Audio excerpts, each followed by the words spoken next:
right, we're live. Let's get rid of that. That's a problem. Here we go.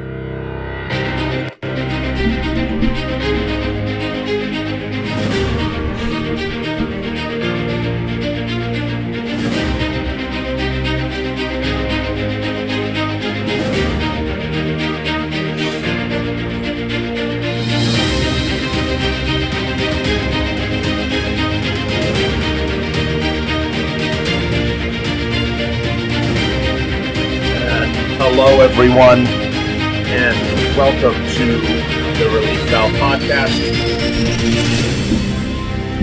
This is the weekend roundup of the Monday morning podcast. It's just a little late. I was under the weather yesterday, and I'm doing my best to get my shit together today here so I can get to the story. This is the Hunter Biden Chinese balloons and rocket ships, oh my, Part2. And we're just going to be following up with the Chinese balloon that was found spying. It was too much to get to on the Friday roundup, and we're going to jump into that a little bit today. We're streaming live on YouTube and Rumble, and also on all the major platforms: Spotify, iHeartRadio, Apple Podcasts, Google Podcasts, etc., etc. You can find our page on Buzzsprout and ways to support the show there if you enjoy it. We appreciate it. I pay for all of this out of pocket. So let's jump right in here, and let's go through a little bit of the timeline here up to the present course that we're at right now, where the balloon has been shot down. China confirmed that the high-altitude balloon being tracked over the northern U.S. is Chinese, claiming that it's a civilian aircraft that strayed off course. A foreign ministry spokesperson announced the details after the Pentagon on Thursday revealed that it had been tracking a suspected Chinese surveillance balloon over the U.S. for several days. The airship is from China. It is a civilian airship used for research, mainly meteorological purposes, the Chinese spokesperson said in the statement. Oh, totally meteorological. Yeah, okay. Affected by the westerlies and with limited self-steering capability, the airship deviated far from its planned course. The Chinese side regrets the unintended entry of the airship into U.S. airspace due to force majeure. We are so sorry. Oh, so 1,000 sorries. Also, we steal your data. The Chinese side will continue communicating with the U.S. side and properly handle this unexpected situation caused by force majeure, the spokesperson added. A senior defense official told reporters Thursday that the U.S. has very high confidence that the suspected Chinese balloon was flying over sensitive sites, collecting information, the Associated Press reported. The balloon flew over the Aleutian Islands through Canada and into Montana, home to one of the U.S.'s 3 silo fields for launching nuclear missiles, NBC News reported. As it drifted into the area of Billings, Montana on Wednesday, flight stopped for about 2 hours at the Billings-Logan International Airport.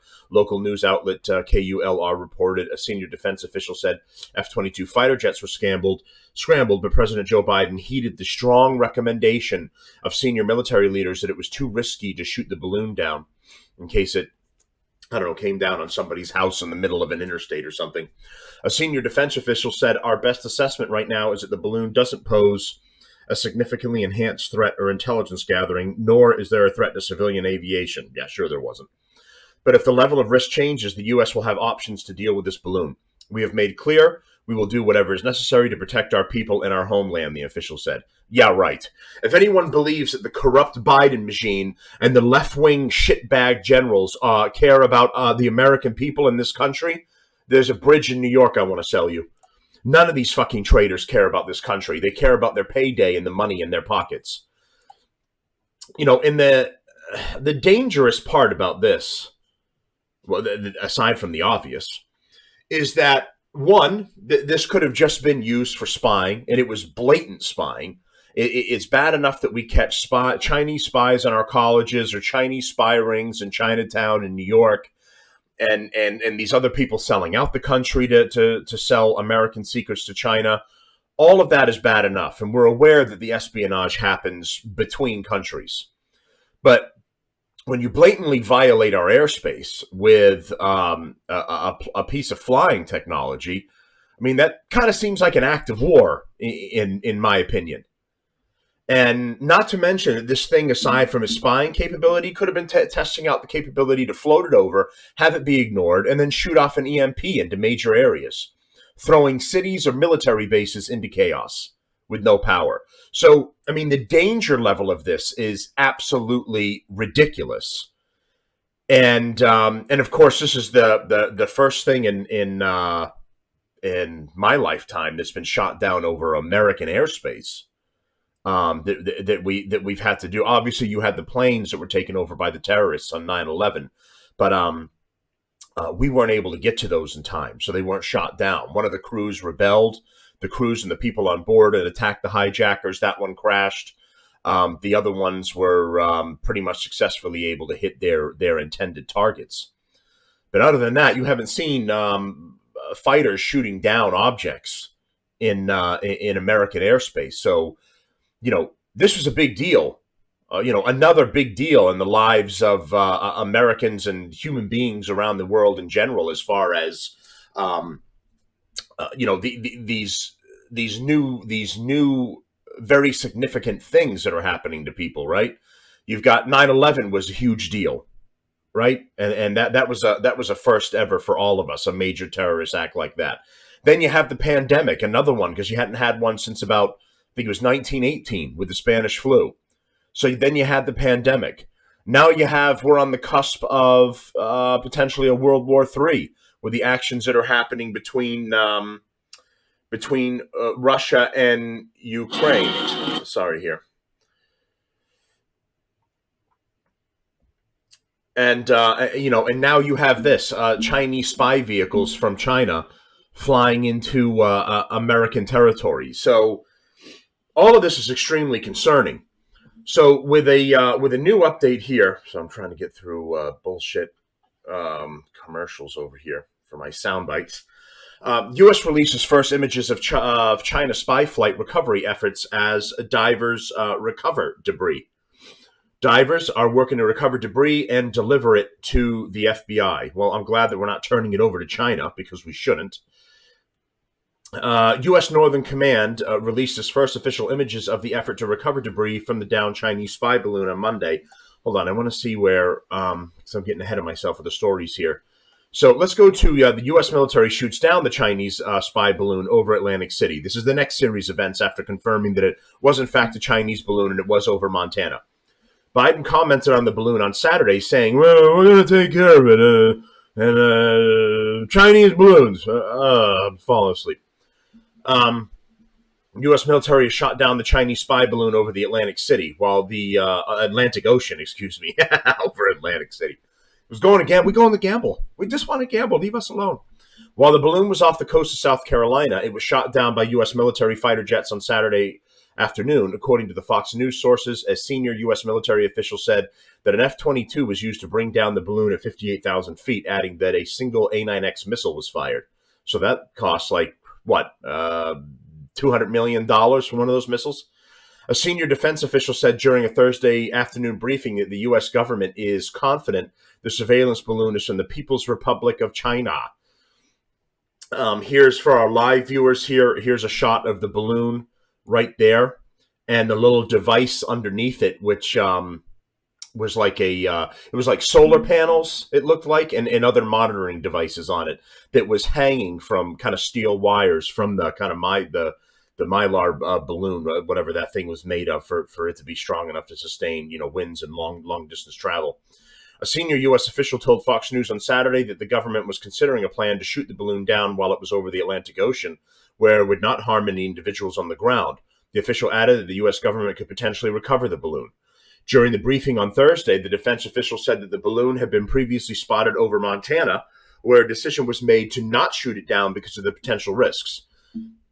Secretary of Defense Lloyd Austin III said in a statement after the balloon was shot down that President Biden gave his authorization to take down the surveillance balloon as soon as the mission could be accomplished without undue risk to American lives under the balloon's path. After careful analysis, U.S. military commanders had determined downing the balloon while over land posed an undue risk to people across a wide area due to the size and altitude of the balloon and its surveillance payload. They said it was like the size and length of 3 school buses, I think they said. In accordance with the president's direction, the Department of Defense developed options to take down the balloon safely over our territorial waters while closely monitoring its path and intelligence collection activities, Austin said. This action was taken in coordination and with full support of the Canadian government, and we thank Canada for its contribution to tracking and analysis of the balloon through NORAD as it transitioned through North America. Today's deliberate and lawful action demonstrates that President Biden and his national security team will always put the safety and security of the American people first while responding effectively to the PRC's unacceptable violation of our sovereignty, he added. Yeah, okay.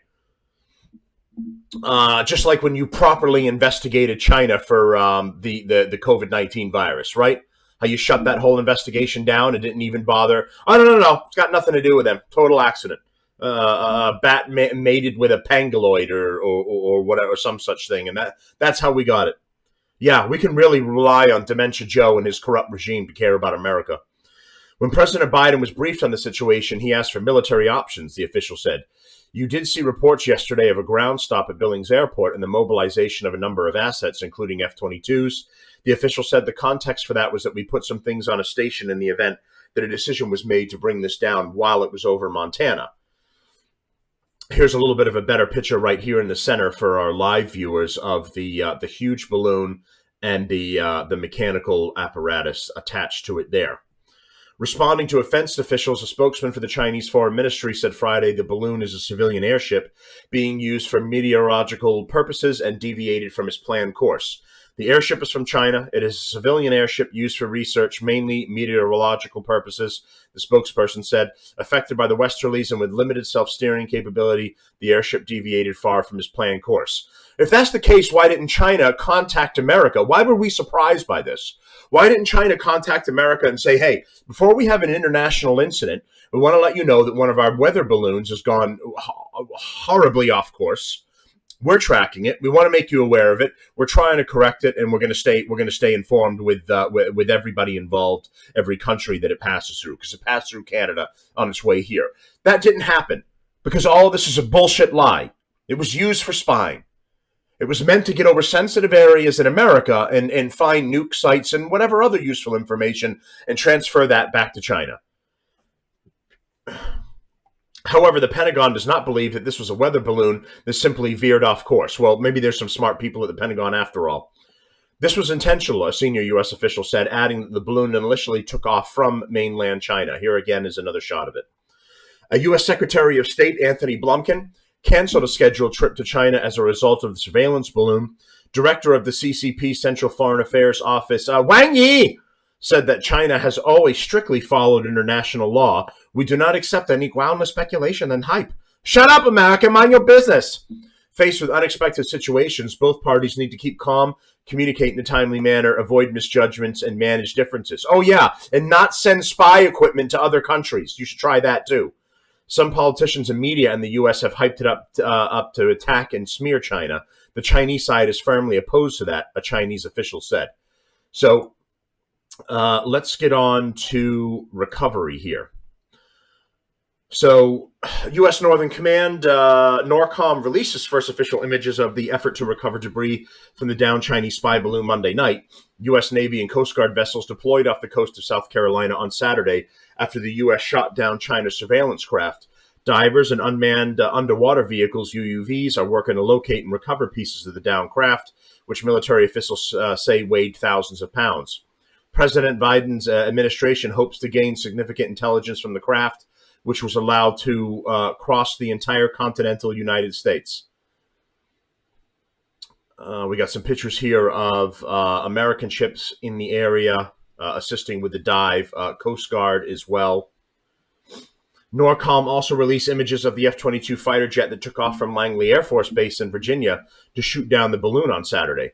Biden is said to have ordered the Chinese craft shot down on Wednesday, but the military advised holding off for safety purposes until the balloon was over open water.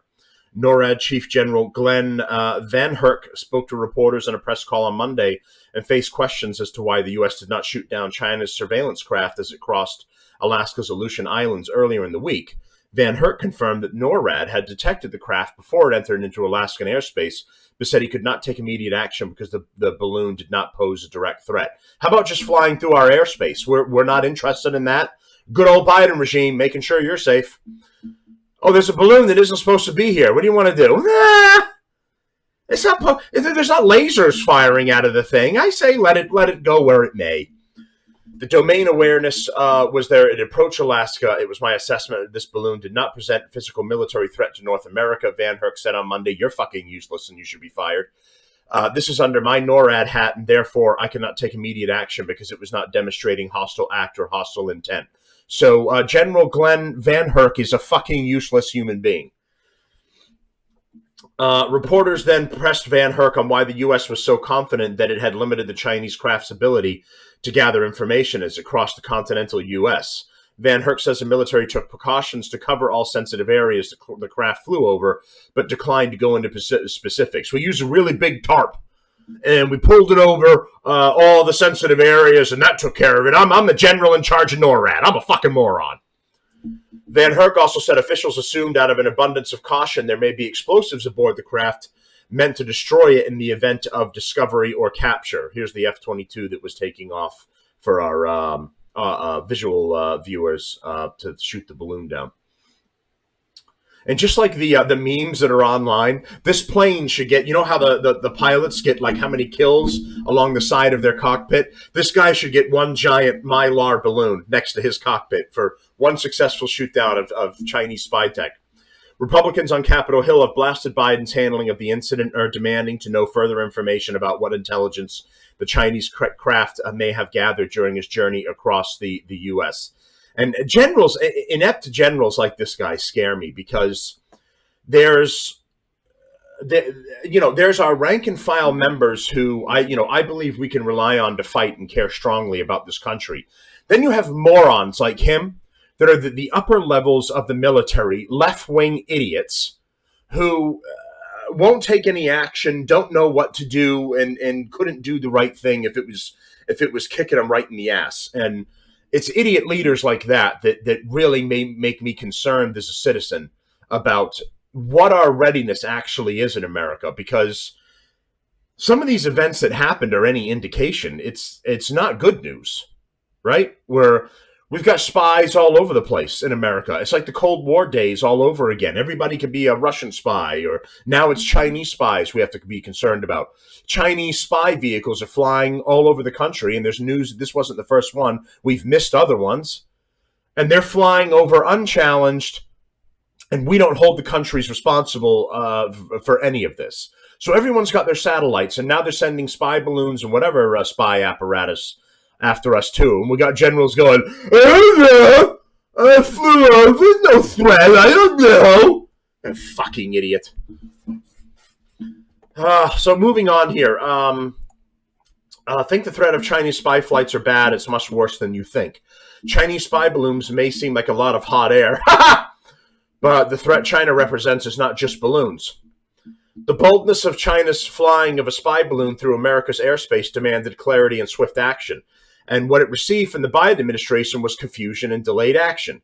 This sends exactly the wrong message to the American people and the world that China thought it could fly a surveillance balloon into American airspace tells you all you need to know about what Beijing thinks America's resolve is and where it sees itself on the international stage. None of this is good for America now or in the future. That's correct.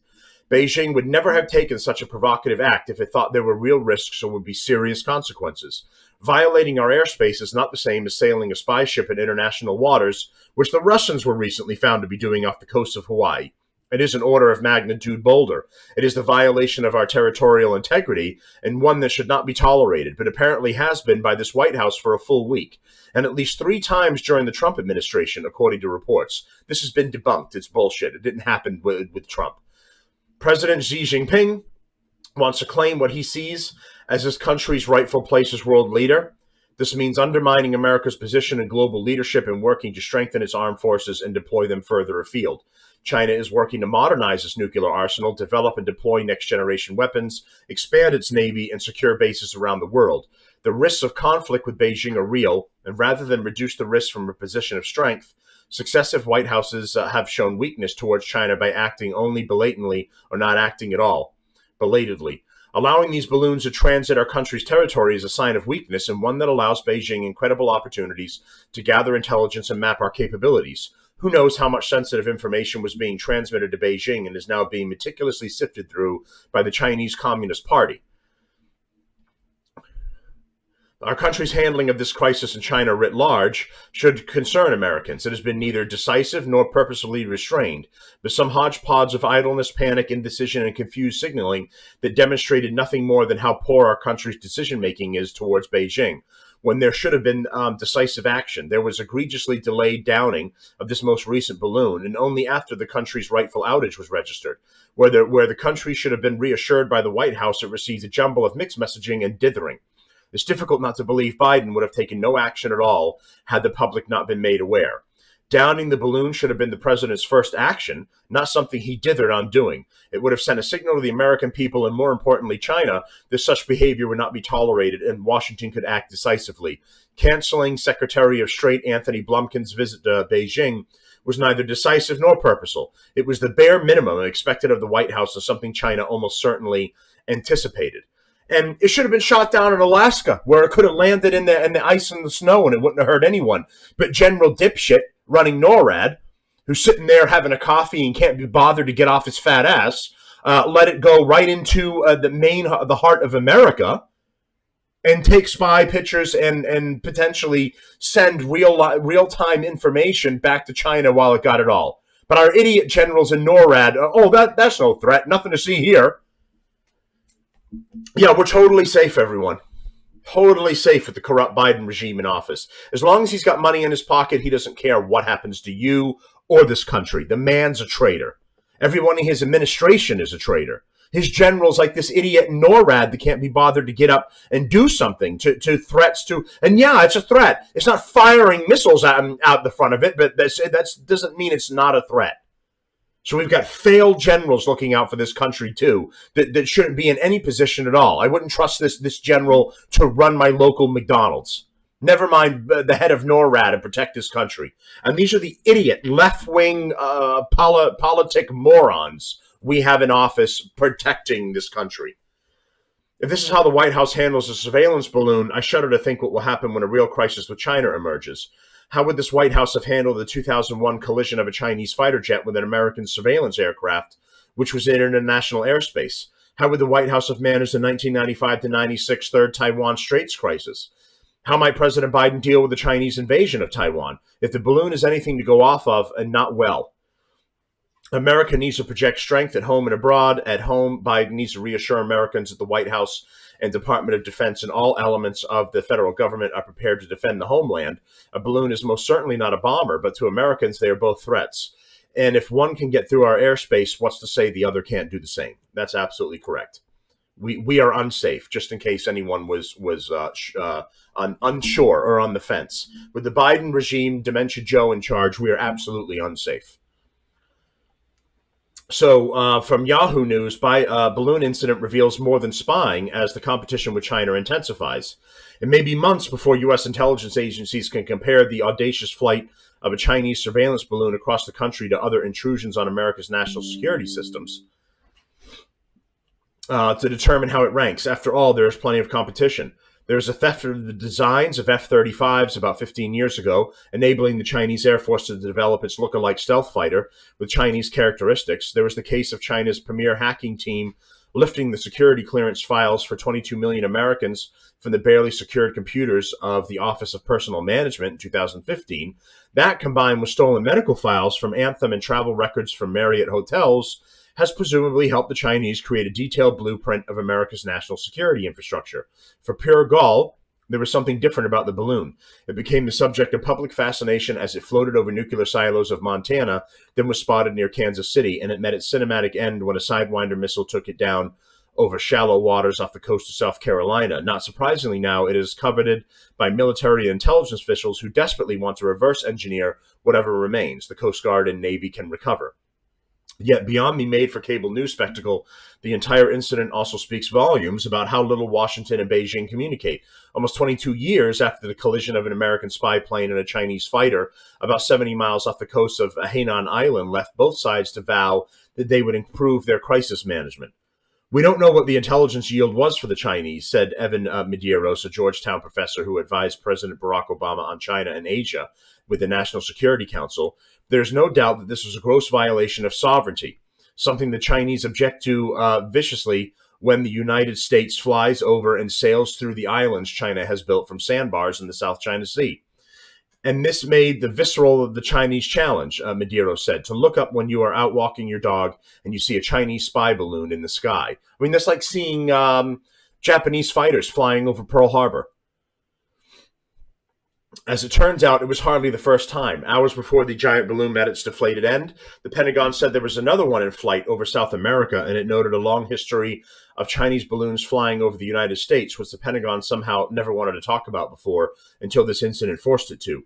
Instances of this kind of balloon activity have been observed previously over the past several years, Pentagon spokesperson Brigadier General Patrick Ryder said in the statement published Thursday. One senior official said many of those were in the Pacific, some near Hawaii, where the Indo-Pacific Command is based, along with much of the naval capability and surveillance gear of the Pacific Fleet.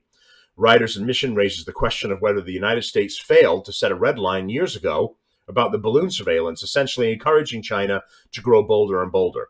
The fact that they have come into airspace before is not comforting, said Amy Ziegart, a senior fellow at the Hoover Institution, author of Spies, Lies, and Algorithms, a study of new technologies and ubiquitous surveillance. We should have had a strategy earlier, she said, and we should have signaled our limits much earlier. Of course, there's nothing new about superpowers spying on one another, even from balloons. President Eisenhower authorized surveillance of the Soviet Union by lofting cameras on balloons in the mid-1950s, flying them over Soviet bloc countries under the guise of meteorological, God, I can't say anything today, research. According to an article published by the National Archives in 2009, it yielded more protests from the Kremlin than it did useful intelligence, author David Haight, and an archivist at the Eisenhower Library reported. With the advent of the first 5 satellites, balloons appeared to become obsolete. Now they're making a comeback, apparently, because while spy satellites can see almost everything, balloons equipped with high-tech sensors hover over a site far longer and can pick up radio, cellular, and other transmissions that cannot be detected from space. This is why Montana's sighting of the balloon was critical. In recent years, the National Security Agency and United States Strategic Command, which oversees the American nuclear arsenal, have been remaking communications with nuclear weapon sites. That would be one, but only one, of the natural targets for Chinese Ministry of State Security, which oversees many of its national security hacks. I'm not going to go through this entire fucking article. It goes on for an hour. But this is, obviously very dangerous. They violated sovereignty of our airspace. And when you do something like that with an unauthorized vehicle from another country, I mean, that's essentially an act of war at that point. I mean, you've if it hasn't attacked anyone, at the minimum, you've heightened tensions dramatically. By, you've got regular air travel that's monitored by the FAA, by towers from airports. It's all agreed upon. People are showing passports. They're traveling between countries. This is a monitored and allowed system, right? It's not spy balloons or weather balloons or even military aircraft. Those things aren't agreed upon. You can't bring those here. You can just bring what's been agreed upon, which is the normal aviation transportation model that's there right now. This stuff is a blatant violation. And is this regime that's in office right now in America going to do anything? No, because Biden's in the pocket of China. He's in the pocket of Ukraine. Another shooting at an Air Force base. There's a lot of shootings. I don't know what's going on with all that. That was American Military News just popping up there. But it's very concerning, and I just wanted to follow that. When we get more information about what they found from it and any information that kind of leaks out, we'll follow it on another show.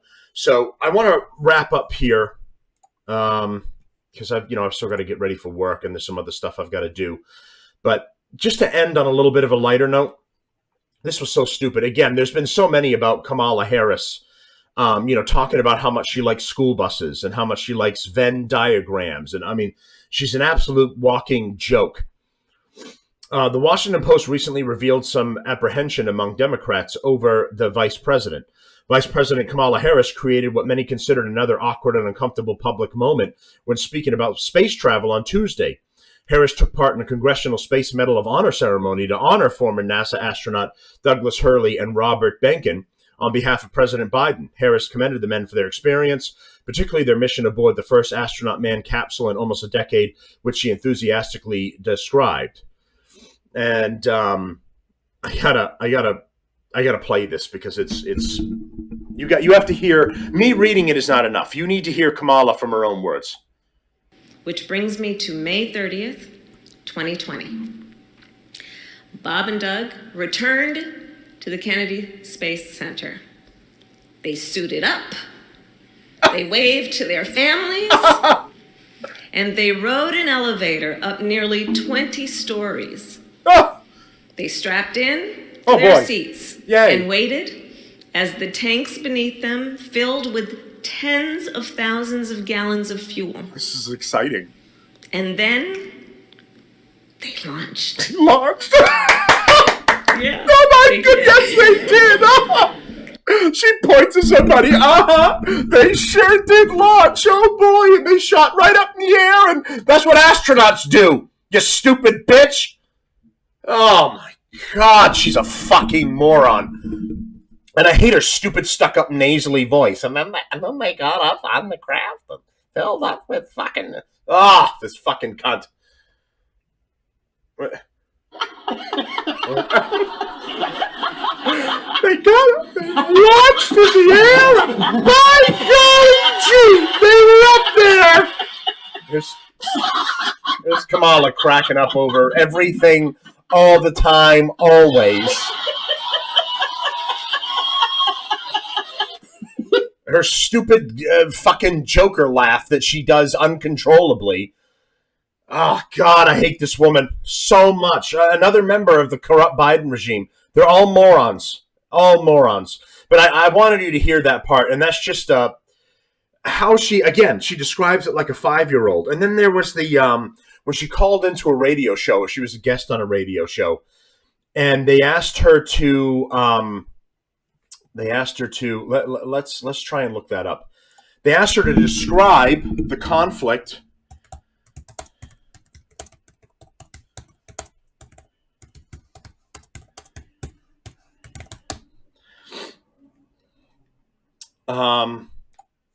let me see if I can get the video here.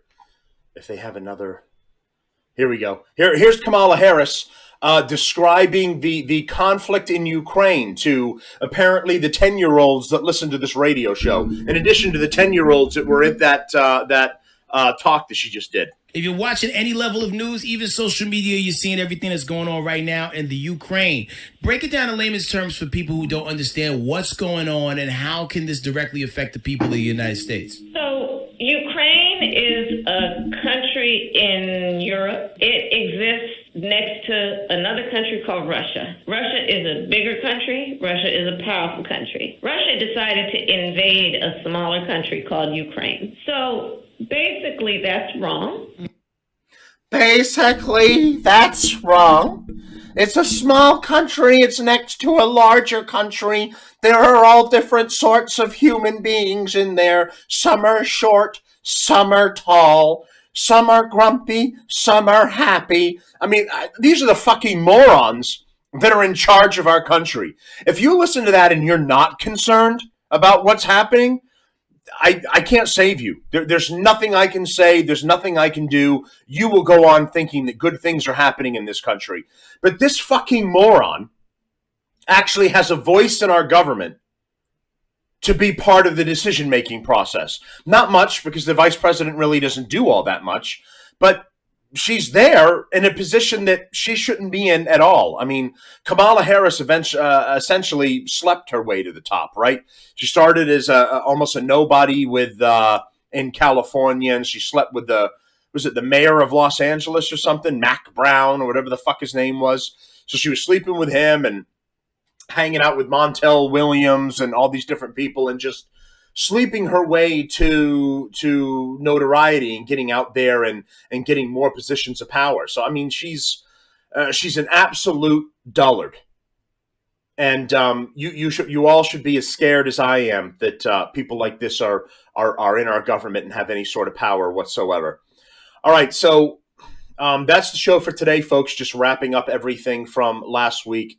Again, apologize I've been late. It's just been a long weekend, and I've been feeling under the weather. So we're going to be back with the newest updates on Friday for the weekly roundup. All right, everyone. Thanks for tuning into the show, and we'll talk to you again soon.